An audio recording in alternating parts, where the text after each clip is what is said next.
Hello everyone, তো আমি তোমাদেরকে আজকে একটা চট জলদি চিকেনের প্রিপারেশন বানিয়ে দেখাবো। তার জন্য সবার প্রথমে একটা মশলা বানিয়ে নিতে হবে। এখানে আমি আদা, কাঁচা লঙ্কা আর কিছুটা জিরে নিয়ে নিয়েছি, হাফ চামচ মতো হবে। সাথে হাফ চামচ ধনে দিয়ে দিয়েছি।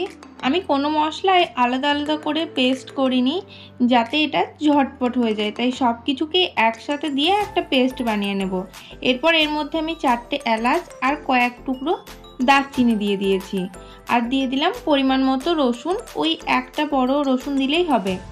এরপর এর মধ্যে আলু, চিকেন, একটা কাঁচা লঙ্কা আর পেঁয়াজ আর যে পেস্টটা বানিয়ে রেখেছিলাম ওই পেস্টটাই 2 চামচ দিয়ে দিলাম, সাথে একটু হলুদ আর কাশ্মীরি লঙ্কার গুঁড়ো।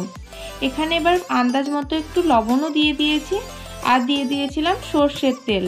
তো দেওয়ার পরে সব কিছুকে ভালোভাবে হাত দিয়ে মেখে নিতে হবে। হাতের সাহায্যে না মাখলে কিন্তু হবে না, এটা যত ভালোভাবে মাখবে ততটাই টেস্টি হবে। তারপরে একটু শেষে আমি টমেটো দিয়ে দিয়েছিলাম। এবার বেশ কিছুক্ষণ ম্যারিনেট করে রাখার পরে তোমাদের হাতে টাইম থাকলে ম্যারিনেট করবে, না হলে করবে না। এরপর ব্যাস গ্যাসটা জ্বালিয়ে কষতে থাকো। আর হ্যাঁ, এইটা কিন্তু ম্যারিনেট তোমরা যে পাত্রে রান্না করবে সেই পাত্রেই করে নেবে। এবার ভালো করে 5 থেকে 10 মিনিট মতো টাইম নিয়ে কষতে থাকো।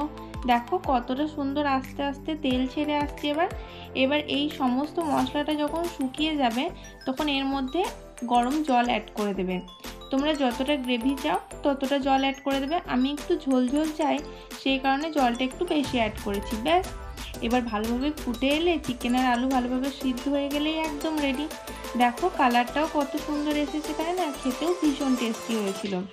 ব্যাস আর কিছুই না, শেষে একটু ঘি আর গরম মশলা, একটু ধনেপাতা দিয়ে নামিয়ে নিলে একদম রেডি। তো চলো বাই, আবার দেখা হচ্ছে নেক্সট ভিডিও।